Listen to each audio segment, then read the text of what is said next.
pessoal, esse é o programa Saber Direito. Meu nome é Léo Van Holt e estamos falando sobre o direito à nacionalidade. Na aula passada, nós falamos sobre as hipóteses de nacionalidade primária, as hipóteses de brasileiro nato, né? O que ainda falta na aula de hoje, fazer ainda uma pequena conclusão. E na aula de hoje, então, concluiremos essa parte, falaremos sobre os brasileiros naturalizados e, enfim, faremos então observações sobre as hipóteses de perda e de reaquisição da nacionalidade brasileira. E então, vamos começar com a nossa terceira aula, gente, em que arremataremos o tema direito da nacionalidade. Na aula passada, vamos retomar aqui, nós falamos sobre as hipóteses de brasileiro nato do artigo 12, inciso 1, falamos da regra geral, que é o jus soli, né? Falamos da hipótese da linha B, que é a de direito do sangue, o jus sanguinis mais o critério funcional, que é a hipótese do filho de brasileiro ou brasileira, nascido no exterior, que estiver a serviço do Brasil. E nós começamos a falar, né, nós falamos, na verdade, da terceira hipótese, que seria a do artigo 12, inciso 1, a linha C da Constituição, que se divide em dois casos. Nós falamos sobre, né, e aí na aula passada, nós já falamos sobre a hipótese dos filhos de brasileiros que nascem no exterior, pelo simples registro na repartição brasileira competente, ele consegue a condição de brasileiro nato, né? Nós vimos que a Constituição originária lhe permitiu isso, nós vimos que a emenda número 3 de 94 retirou esse direito do brasileiro, e nós tivemos uma emenda constitucional 54 de 2007 que retomou essa situação do mero registro na repartição brasileira competente, sendo suficiente para adquirir a nacionalidade brasileira, sendo que, como nós falamos, a própria emenda 54 de 2007, que foi fruto de um movimento popular, ela inseriu um artigo 95 no ADCT, para dizer que regular a situação dos que nasceram entre 94 e 2007.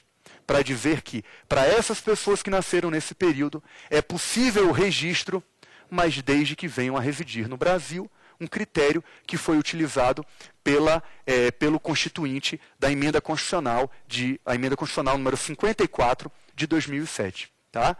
É um critério, então, possibilitando o registro, mas exigindo a residência no Brasil.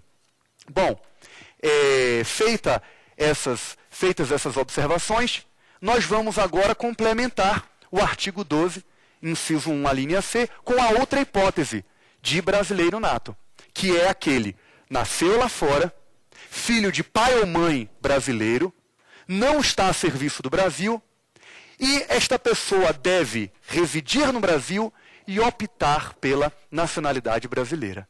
Esta, gente, é uma chamada nacionalidade potestativa. Por que, Léo, ela tem essa nomenclatura de nacionalidade potestativa? Porque ela permite que o indivíduo faça esta opção, né, pela nacionalidade brasileira, e o Estado não pode recusar. Seria um direito potestativo, né? Um direito de você poder impor uma determinada situação jurídica. E você vai ter, então, essa nacionalidade potestativa como o direito de o brasileiro, né, do brasileiro lá fora, que nasceu e o pai não estava a serviço do Brasil, ele deveria residir no Brasil e aí sim optar por essa nacionalidade brasileira. Ora, se nós formos, então, constatar que essa hipótese ela já estava prevista na Constituição originária e ela também teve modificações ao longo do tempo, vamos ver como é que essas modificações aconteceram e vamos ver então a evolução dessa segunda hipótese, chamada de nacionalidade potestativa, porque além do nascimento e da residência, o indivíduo pode optar confirmando essa nacionalidade que veio do nascimento, tá bom? Então, é uma hipótese de nacionalidade originária. E vamos ver, então, a evolução do artigo, desse artigo 12, inciso 1, a linha C, que a gente já tinha visto, na verdade, na última aula. mas agora a gente vai ver quanto à nacionalidade potestativa. Vamos lá. A redação originária da Constituição de 88 dizia o seguinte: os nascidos no estrangeiro de pai ou mãe brasileira, desde que, registrados na repartição brasileira, a gente já falou, ou venham a residir no Brasil antes da maioridade, a fixação da residência tinha que ser antes da maioridade, e alcançada a maioridade, ele possa optar em qualquer tempo, ou seja, sem prazo prescricional, a qualquer tempo, com 30 anos, com 70 anos, com 90 anos, pela nacionalidade brasileira. E vejam que há a necessidade de que o indivíduo venha a residir e opte pela nacionalidade para ele completar, aperfeiçoar essa nacionalidade potestativa. Vejam então como é que era a redação originária. Só que essa redação originária mudou. Tá? Essa redação originária mudou com a emenda também de revisão número 3 de 94. Vamos ver como ela disse, como ela deixou a redação desse dispositivo. Ela dizia assim: os nascidos no estrangeiro, de pai brasileiro ou mãe brasileira, desde que venham a residir no Brasil e optem em qualquer tempo pela nacionalidade brasileira. Foi o que a gente falou, que retirou-se a hipótese de mero registro, que a gente já explicou. Só que o Constituinte de 94, ele produziu algumas modificações nessa nacionalidade potestativa. Qual foi, gente? Ele disse que a residência não precisava ser antes da maioridade. A residência agora poderia ser a qualquer tempo. A fixação da residência poderia se dar com 30 anos, com 40 anos. E a opção também é a qualquer tempo. Tá? Então, a partir de agora, não se exige mais a residência antes da maioridade, pode vir residir em qualquer tempo, e a opção também a qualquer tempo. Ocorre que a redação anterior trazia um detalhe: olha, a opção tem que ser depois da maioridade. A redação anterior dizia, tem que fixar a residência antes da maioridade e fazer a opção depois. E a partir da emenda, então, 94, de 94, o que você vai ter não pode fixar a residência a qualquer tempo, e não se falou se era antes ou depois da maioridade. Nesse ponto, o Supremo já arrematou que a opção, gente, é um ato personalíssimo. Sendo personalíssimo, ele depende da capacidade civil. E dependendo da capacidade civil, só pode ser depois da maioridade civil. Então, por mais que a emenda de 94 não tenha explicitado isso, ela agora disse, a residência pode ser a qualquer tempo. E a opção? A opção continua obrigatoriamente devendo ocorrer depois da maioridade. Porque é o indivíduo que diz, eu opto, tá, por ser brasileiro. Essa, então, foi a decisão do Supremo. Se vocês quiserem anotar, o recurso extraordinário é o recurso extraordinário número, deixa eu só encontrá-lo, o 418-096 do Rio Grande do Sul, tá bom? Nesse recurso extraordinário, 418-096 do Rio Grande do Sul, o Supremo já arrematou que opção, gente, só depois da capacidade civil, tá? Aí é que ele pode optar pela nacionalidade brasileira. Ótimo. E como é que ficou a opção e essa nacionalidade potestativa com a emenda 54? Não produziu muitas alterações. Olha o que a emenda 54 falou.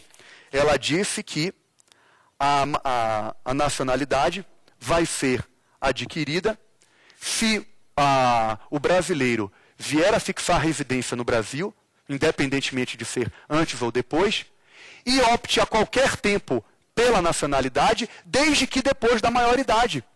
A emenda 54 só fez confirmar a jurisprudência do Supremo, gente, para dizer que realmente a opção tem que ocorrer depois da maioridade. Ok? Então, residência a qualquer tempo e opção depois da maioridade é o que o Supremo já entendia e foi o que a emenda 54 de 2007 confirmou.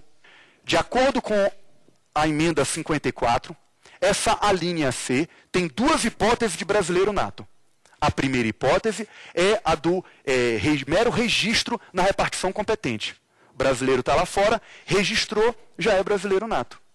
A segunda hipótese é essa da nacionalidade potestativa, que basta que o indivíduo seja filho de pai ou mãe brasileiro, venha a residir no Brasil a qualquer tempo, né, e opte, desde que seja maior, pela nacionalidade brasileira. A opção dependendo da maioridade. Sem nenhum problema, tranquilo, essa nacionalidade potestativa. Só que nós temos algumas observações para fazer, gente. E algumas observações bem peculiares. A primeira delas é a seguinte. Essa opção ela só pode ser feita depois da maioridade. E se a criança, né? E como fica a situação da criança, que infelizmente não pode fazer essa opção? Imagine que ela venha morar no Brasil, ela não tem nenhum recurso para se aproveitar dessa condição de brasileiro nato, ela vai precisar atingir a maioridade.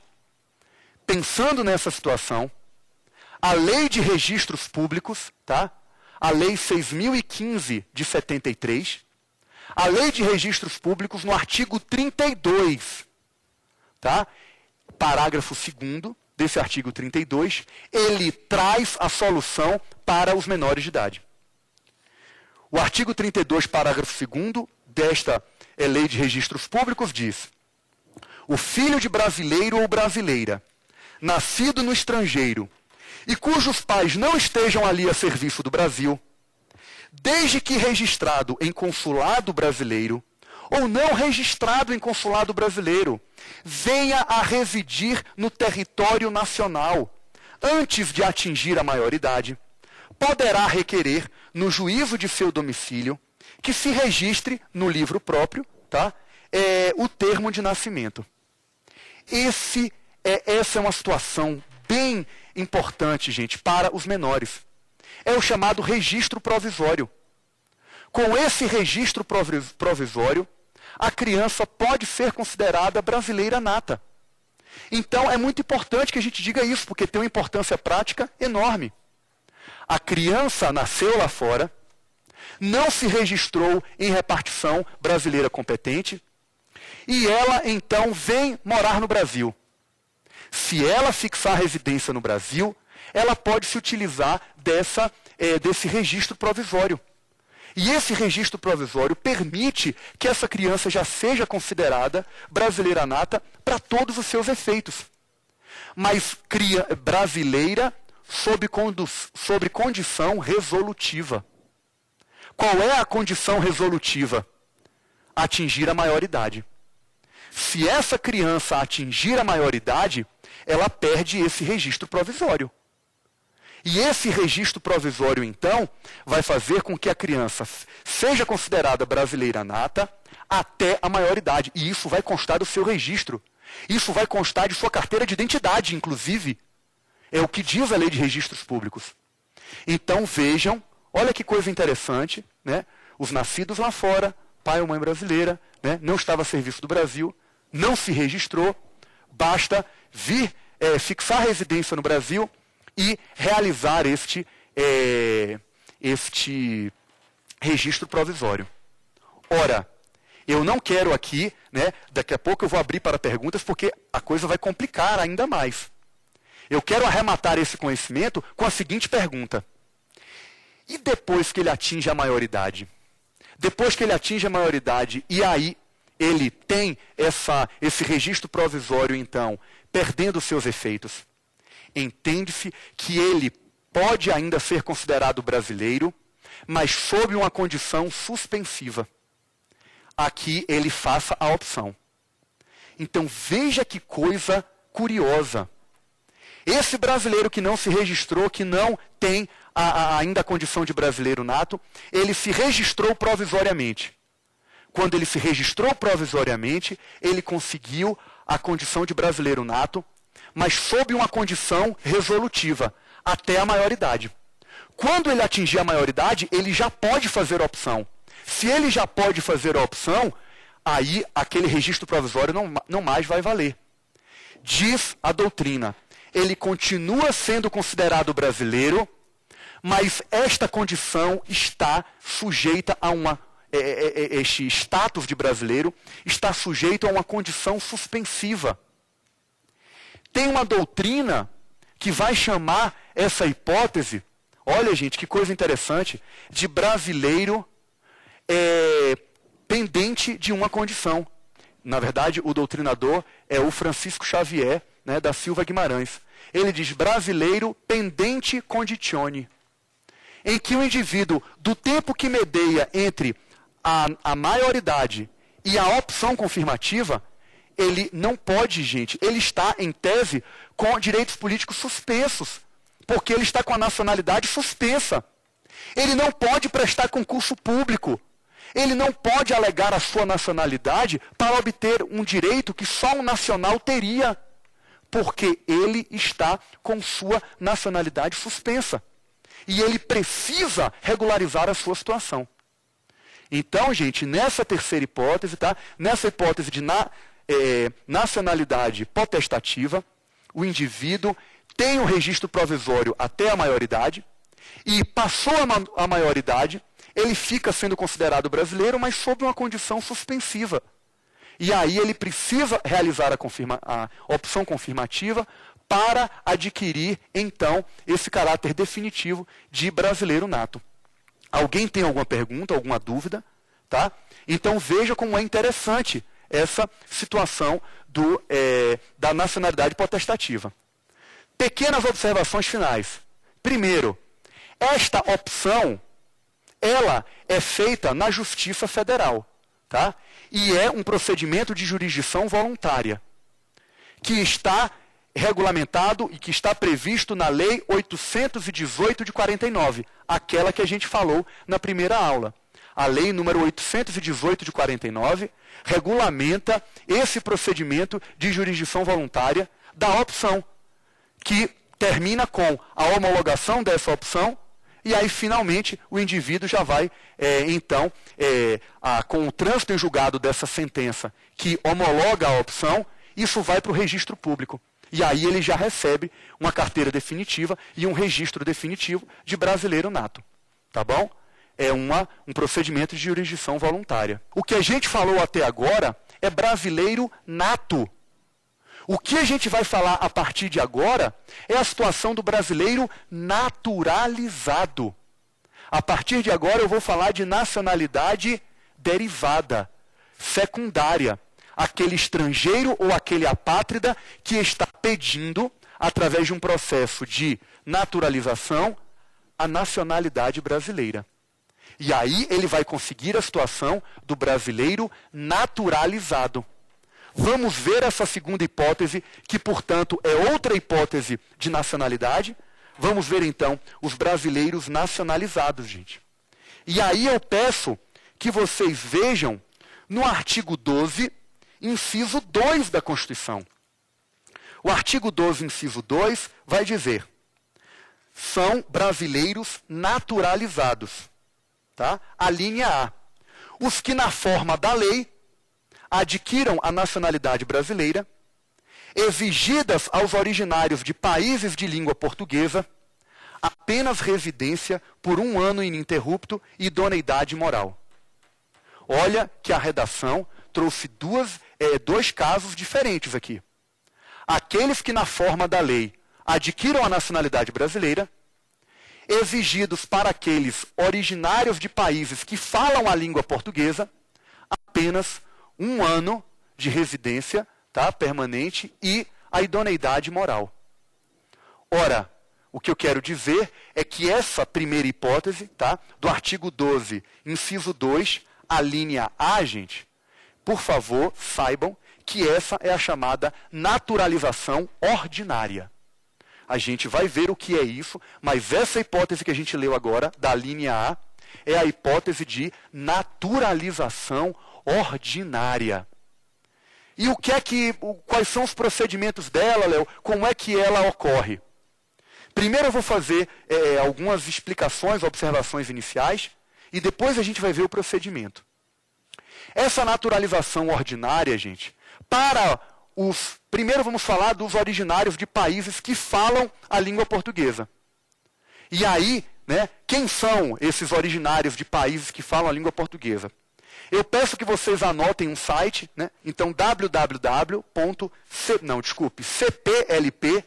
cplp.org, que é a comunidade dos países de língua portuguesa. Lá você vai ter o rol de países que falam a língua portuguesa. Brasil, Moçambique, São Tomé e Príncipe, Timor-Leste, Angola, tá bom? Lá você vai ter nesse site, tá, a relação desses países. Para os originários desses países, a Constituição foi bem tranquila. Basta 1 ano de residência e idoneidade moral. O que é que eu posso falar em termos de até jurisprudenciais? O Supremo já definiu, isso também já desde a década de 60, que pequenas ausências não impedem a residência de 1 ano. Residência permanente não significa que o indivíduo esteve aqui durante 1 ano. Apenas pequenas saídas, né, turísticas ou que não venham a tirar esse ânimo de residir no Brasil, não atrapalham essa residência de 1 ano. E o que é idoneidade moral? Se você pega os próprios formulários do Ministério da Justiça, você vai ver que são pedidos antecedentes criminais de todas as justiças. Estadual, federal, eleitoral, militar. E, gente, no caso, entende-se no próprio MJ que uma denúncia, né, já uma condenação, até de primeira instância, poderia fazer com que esse requisito da idoneidade moral não fosse cumprido. Porque idoneidade moral, gente, é a ausência de qualquer fato que desabone a conduta do indivíduo. É sinônimo de honestidade, de probidade. E aí você vai ter um juízo discricionário, já que é um conceito geral, né, do Ministério da Justiça, realizando do que seria idoneidade moral. Na verdade, é bom procedimento que não haja, então, esses antecedentes criminais. Bom, né? O que eu quero dizer, então, é que essas são as regras para os originários de países que falam a língua portuguesa. E para o resto? E para o resto dos estrangeiros de outros países? E para os apátridas? Para eles, pessoal, eles estão no começo da linha A. Para os estrangeiros que, na forma da lei, adquiram a nacionalidade brasileira. E aí nós temos que ir para o Estatuto dos Estrangeiros, a Lei 6.815. E aí eu peço que vocês, né, façam uma leitura, então, dos artigos 111, principalmente, a 121 da Lei 6.815 de 80. Tá? A Lei 6.815 de 80, o Estatuto dos Estrangeiros, vai trazer quais são os requisitos para se adquirir a nacionalidade através do processo de naturalização. Eu vou ler aqui apenas alguns. Tá? Mas o artigo 112, principalmente, do Estatuto, já traz esses requisitos. Capacidade civil, ser registrado como permanente, bom procedimento, ler e escrever a língua portuguesa, né? Tem lá uma provinha para o indivíduo para ver se ele sabe ler e escrever a língua portuguesa, residência contínua, boa saúde, etc. Então vejam que são requisitos, né, que façam exercício de profissão, ou posse de bens suficientes à manutenção própria e da família. A gente não quer pessoas, né, dadas ao ócio, né, que não têm uma vida produtiva, capacidade de manter a si próprio e a sua família. Olha os requisitos aqui que o artigo 112 exige. Basicamente, né, por enquanto, é isso que eu quero dizer da naturalização ordinária. Daqui a pouco eu vou falar um pouco mais dela.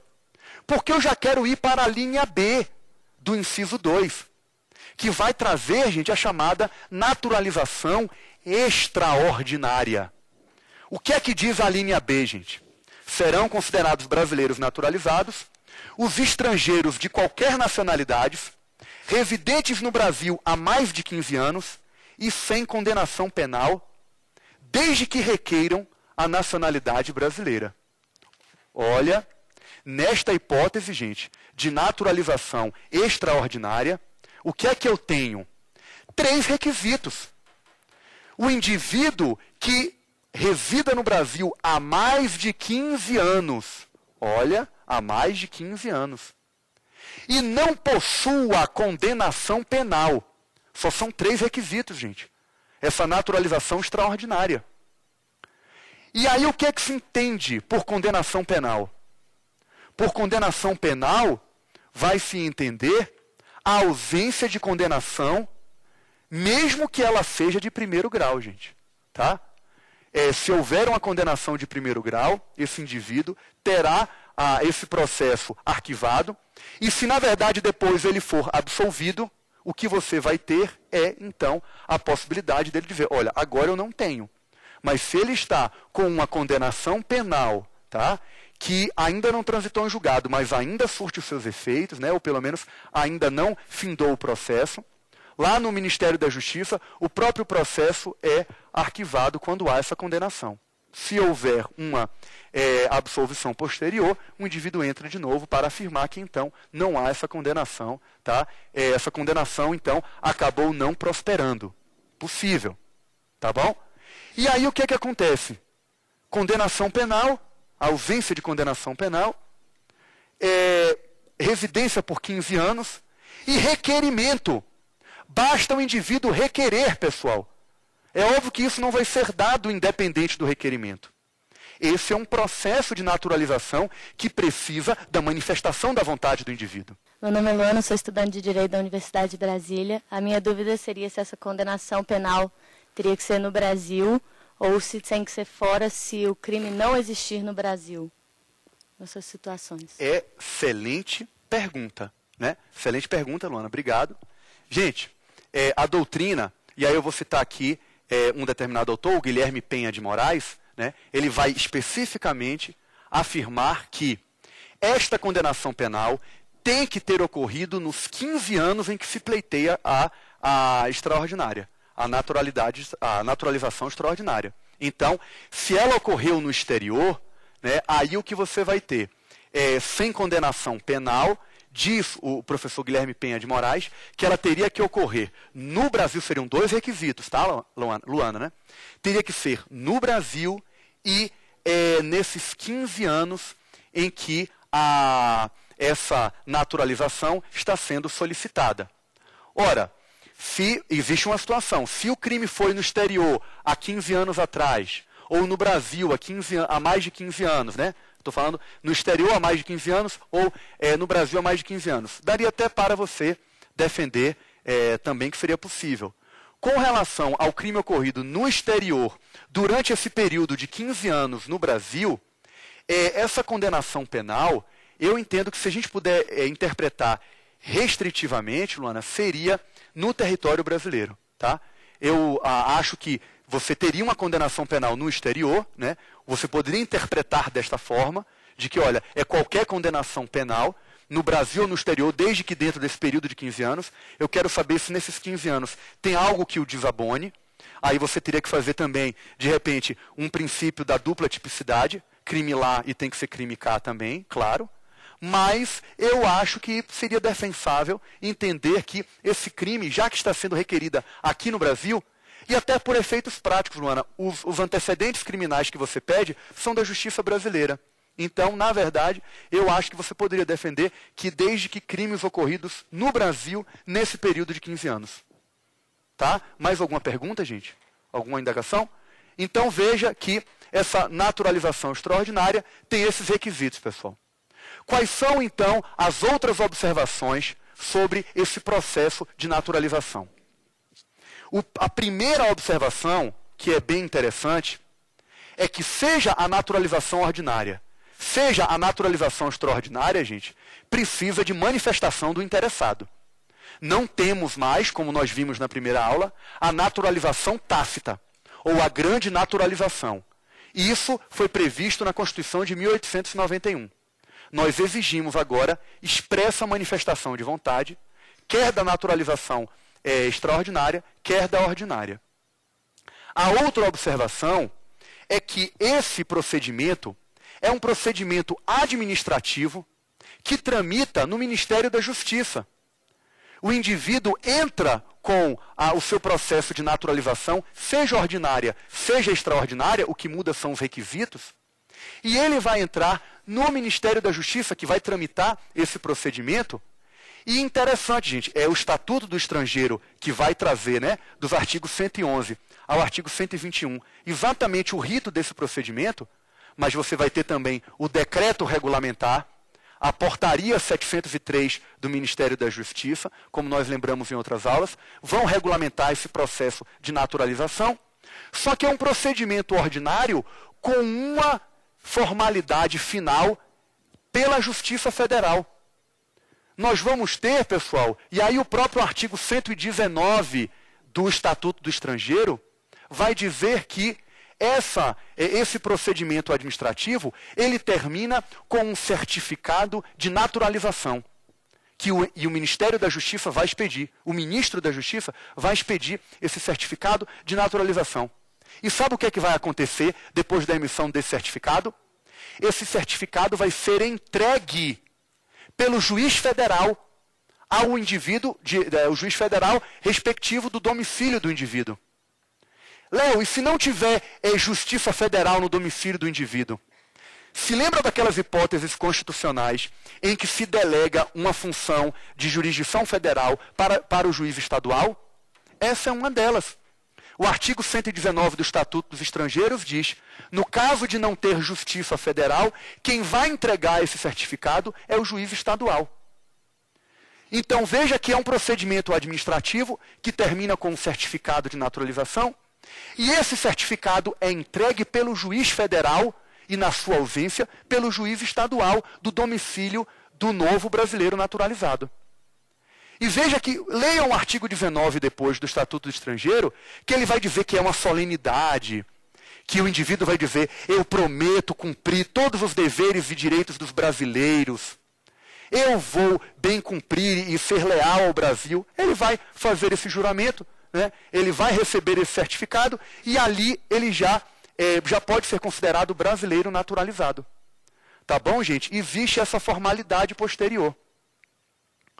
A última observação também importantíssima sobre o brasileiro naturalizado é a partir de que momento ele adquire essa naturalização, essa condição de brasileiro naturalizado. No caso, gente, da naturalização ordinária, esta aquisição começa com a entrega do certificado. Parabéns, parabéns aqui. O juiz federal ou estadual, quando ele entregar o certificado, naquela audiência solene, ali, a partir da entrega do certificado, a nacionalidade brasileira começa. Você sabe qual é a consequência disso? Enquanto isso não ocorrer, ele pode ser deportado, expulso e extraditado. Ele ainda não é brasileiro naturalizado. Então veja que a condição de brasileiro naturalizado é concedida com a entrega do certificado pelo juiz. A partir dali, ele não pode ser mais deportado, extraditado ou expulso do Brasil. É simples, gente. Antes ele pode, depois ele não vai poder. Foi o que o Supremo decidiu, por exemplo, no habeas corpus, tá? Pelo seu plenário, no habeas corpus número 62.795 de São Paulo, tá certo? Decidido em 1985, inclusive há bastante tempo, tá bom? Então, nós temos essa característica. E com relação à naturalização extraordinária, que só para título de curiosidade, ela também é conhecida como extraordinária, excepcional, quinzenária, já que ela diz, né, 15 anos, ou então a naturalização simplificada. Gente, nesse caso, entende-se que é do requerimento. Olha que curioso. A jurisprudência do Supremo já falou que é do requerimento, não é da entrega, não. Olha o que o Supremo já julgou, tá? No recurso extraordinário 264.848 de Tocantins. Nesse recurso extraordinário, o Supremo decidiu o seguinte: uma chilena tinha passado em um concurso público, só que a data da posse foi anterior à entrega do certificado, mas posterior ao requerimento. Ela já tinha requerido a condição de brasileira naturalizada pela naturalização extraordinária. Quando ela requereu, gente, é da data do requerimento que a naturalização já vai ser concedida. Então, ela tomou posse em determinada data, só que ela já tinha requerido antes.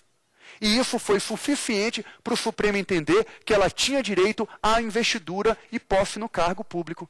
Tá? Entendendo-se que a condição de brasileiro naturalizado, por esta naturalização extraordinária, ela vem desde a requisição, desde o requerimento desta nacionalidade. Léo, por que que isso acontece? Por que que há essa diferença entre as duas? E aí eu termino, né, a última informação sobre brasileiro naturalizado. Olha que essa informação é muito importante, gente. Para a doutrina majoritária, olha que interessante, no caso de naturalização ordinária, o estrangeiro não tem direito subjetivo ao título de brasileiro naturalizado. Por ser um ato de soberania estatal, o estrangeiro, e aí o Estado brasileiro, pode conceder ou não a condição de brasileiro naturalizado. É um ato discricionário do Estado brasileiro. Já na hipótese de naturalização extraordinária, entende a doutrina majoritária que o indivíduo morou 15 anos no Brasil, não teve condenação penal no Brasil, se ele requerer, ele tem direito subjetivo a esta aquisição da nacionalidade brasileira derivada. Ele, então, tem direito a um ato vinculado do Estado de conceder-lhe a nacionalidade. Tá bom? A doutrina majoritária traz, então, essa diferenciação entre a naturalização ordinária, que estava na linha A, e a naturalização extraordinária, que está na linha B. Tá, gente? Desse artigo 12, inciso 2. Tá bom? Há alguma dúvida sobre esse ponto? Eu gostaria de saber se a concessão de refúgio ou asilo político tem algum efeito para naturalização ou nacionalidade. Olha, na verdade, Luana, né? O asilo político e o refúgio você dá ao estrangeiro. Tá? Então, independentemente dele ter o refúgio ou ele ter o asilo político, né? E só para diferenciar rapidamente, o refúgio geralmente são perseguições políticas coletivas a uma determinada etnia ou a um determinado povo ou nacionalidade que está sendo discriminada, enquanto que o asilo geralmente se refere a perseguições políticas individuais, a atos políticos individuais, mas em muitos pontos o refúgio e o asilo têm pontos em comum. Nesse caso, nada interfere, porque o refugiado ou o asilado, ele continua sendo estrangeiro. Ele conseguiu um asilo, né, político no Brasil, e, enfim, se ele quiser a condição de brasileiro naturalizado, ele terá que preencher os mesmos requisitos para adquirir a condição de brasileiro naturalizado. Tá certo? O asilo ou o refúgio foi porque ele estava sendo perseguido politicamente, veio para o Brasil, ótimo. Se ele fixar residência durante 15 anos, ele pede a nacionalidade extraordinária. Tá certo? Mais alguma pergunta, gente? Isaías, da Faculdade de Fóssil. Uhum. Quando é concedida a extradição, no caso do Brasil? Não é concedida a extradição? Quando é que é concedida a extradição? Não é. Quando não é? Isso. Olha, nós vamos responder essa pergunta daqui a alguns milésimos, né? Daqui a alguns minutos. Tá certo? Você pode guardar essa pergunta aí, porque daqui a pouco a gente vai respondê-la. Essa pergunta é também muito importante. E tem também uma consequência, claro, a extradição é um mecanismo drástico e que nós vamos ver, tá? Quando é que ela pode, quando é que ela não pode acontecer. Bom, gente, essas são as observações sobre o brasileiro naturalizado. Ótimo. Essas são as hipóteses de brasileiro naturalizado, nacionalidade adquirida. Muito bem, gente. Existe uma terceira figura, que é o brasileiro nato, o brasileiro naturalizado. Existe uma terceira figura que eu não quero que vocês confundam, que é a figura do português equiparado, que está no artigo 12, parágrafo 1º da Constituição. O artigo 12, parágrafo 1º da Constituição, gente, diz o seguinte: aos portugueses com residência permanente no país, se houver reciprocidade em favor dos brasileiros, serão atribuídos os direitos inerentes ao brasileiro, salvo os casos previstos nesta Constituição. O que é que significa, gente, essa figura do português equiparado? Gente, português equiparado é um estrangeiro, é um português. Só que diante da amizade, né, relação de amizade entre o Brasil e Portugal, permitiu-se que o português com residência no Brasil, desde que haja reciprocidade, e essa reciprocidade existe, viu, gente? Essa reciprocidade existe, e a gente vai ver em que tratado internacional ela se baseia. O brasileiro em Portugal e o português no Brasil terão os mesmos direitos do brasileiro naturalizado. E a mesma coisa do português naturalizado. Então, gente, é isso que significa terão os mesmos direitos do brasileiro, salvo os casos previstos na Constituição. Entende a doutrina que o português equiparado não terá os mesmos direitos a brasileiro nato, mas a brasileiro naturalizado. Uai, Léo, agora foi que me confundi. Esse português equiparado, ele pode prestar concurso público, ele pode votar e ser votado, ele pode exercer todos os direitos do brasileiro naturalizado? Pode.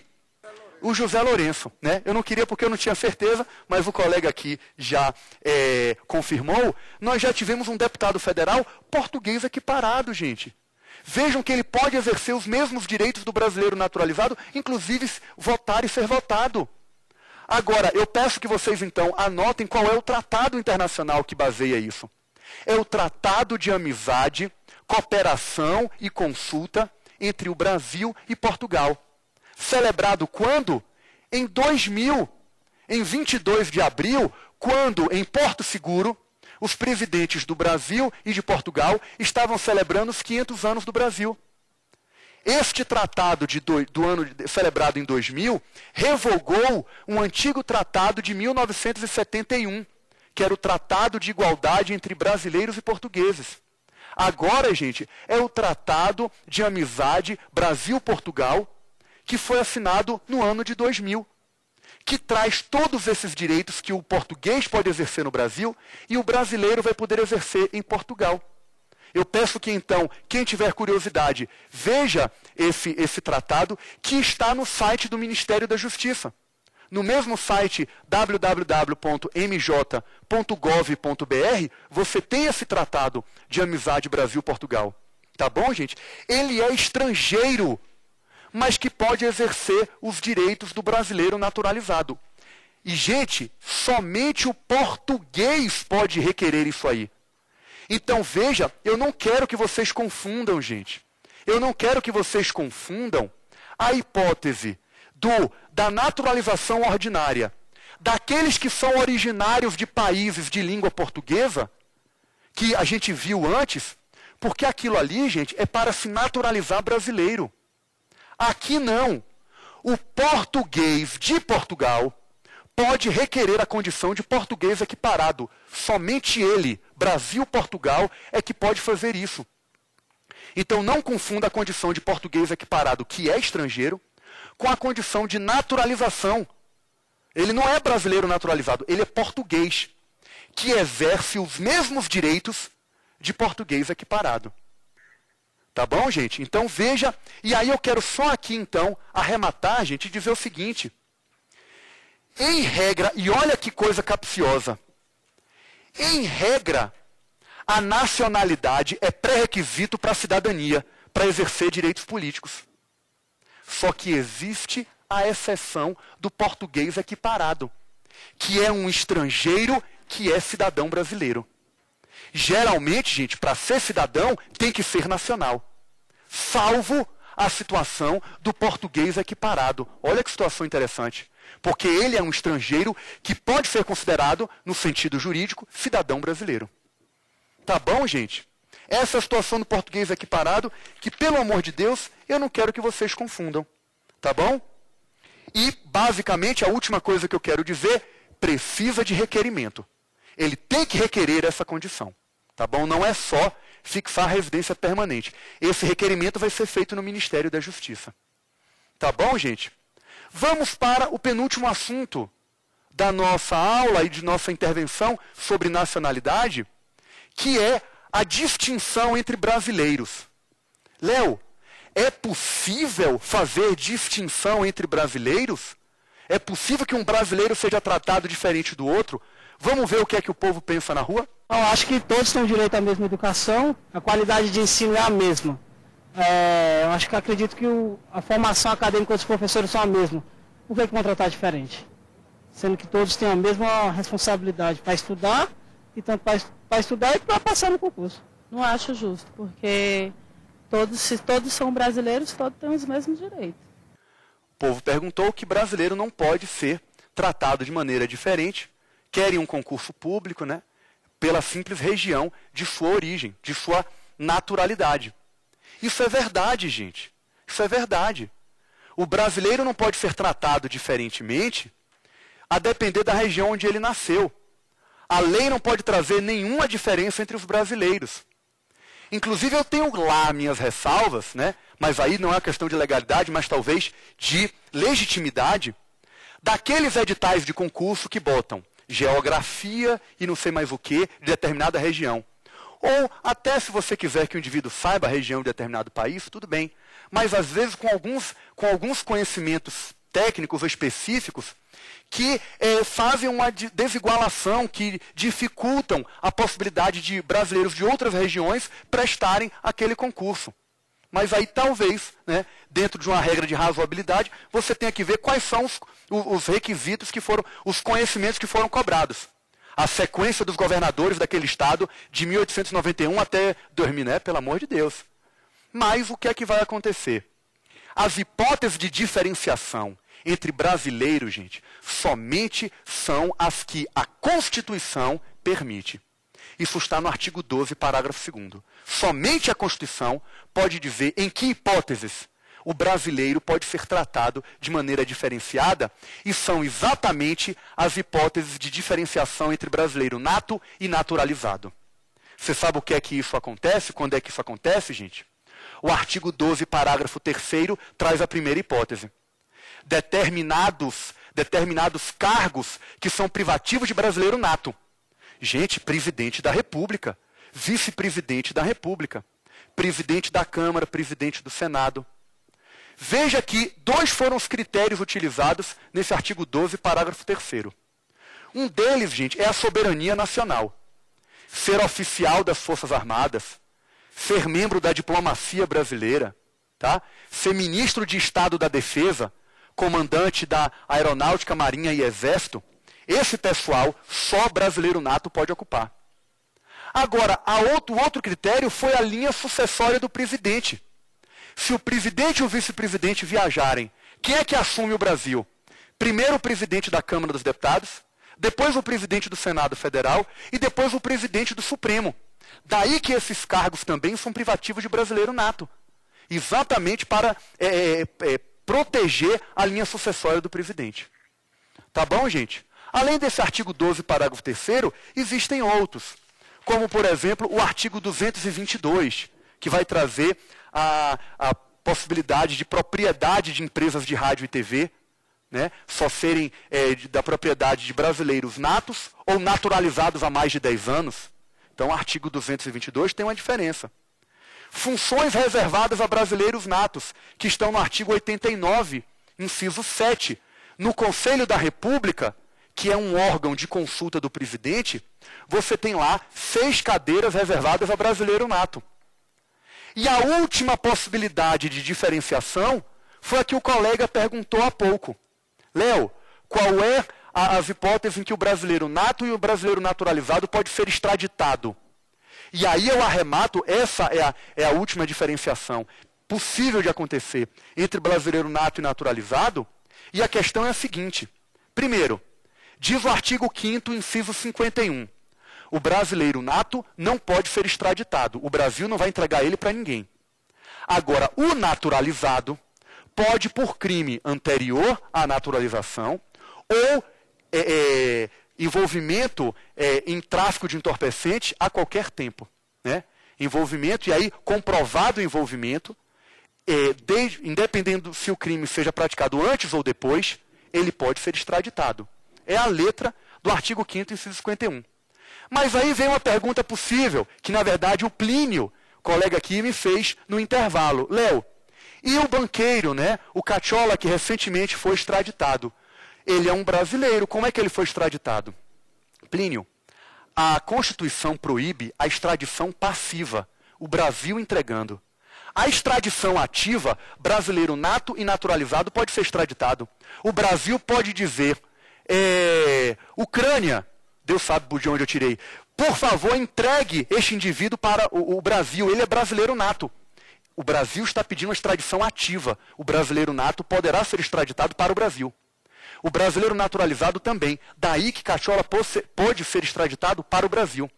O que o Brasil não vai admitir, e o artigo 51 diz, é que a extradição passiva, o Brasil entregando, ele não vai entregar para um Estado estrangeiro o brasileiro nato.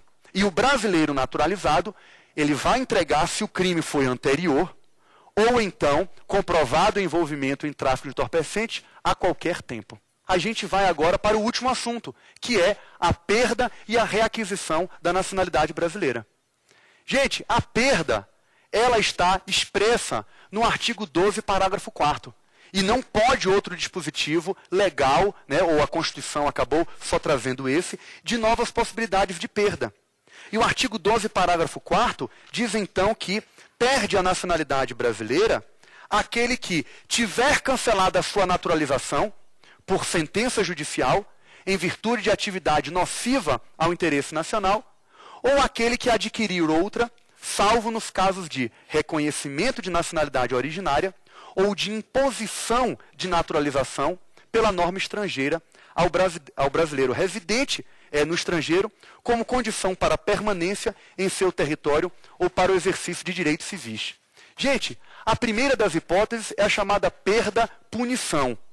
O brasileiro naturalizado perde a nacionalidade brasileira se ele praticar atividade nociva ao interesse nacional. Esta é uma ação judicial que tramita na Justiça Federal e está regulamentada na Lei 818 de 49. Já na segunda hipótese, eu tenho a perda-mudança, em que o brasileiro optou por outra nacionalidade e perde a brasileira. Mas qual é a regra, gente? Nesta perda-mudança, o brasileiro só perde se ele voluntariamente optar por outra. Quais são as exceções que a Constituição diz? Ele não perde se simplesmente lhe for reconhecida uma nacionalidade originária. A Itália reconheceu o indivíduo como italiano. O que é que eu vou fazer? Ele apenas pediu o passaporte. Ótimo, ele não perde a brasileira, porque houve um reconhecimento de nacionalidade originária. E a outra hipótese é quando ele está lá fora e a nacionalidade existe como imposição para ele continuar no território ou para exercer direitos civis, trabalhar, herdar. Então, gente, essas são as hipóteses de perda que estão no artigo 12, parágrafo 4º. Perda, punição e perda, mudança. Enquanto que a reaquisição, ela está no artigo 36 da Lei 818. O artigo 36 da Lei 818 diz quando é que esse brasileiro pode readquirir a nacionalidade brasileira, se é que ele perdeu. Né? Quais serão essas hipóteses? Ele volta a residir no Brasil e pede para ter a reaquisição no Ministério da Justiça da nacionalidade brasileira.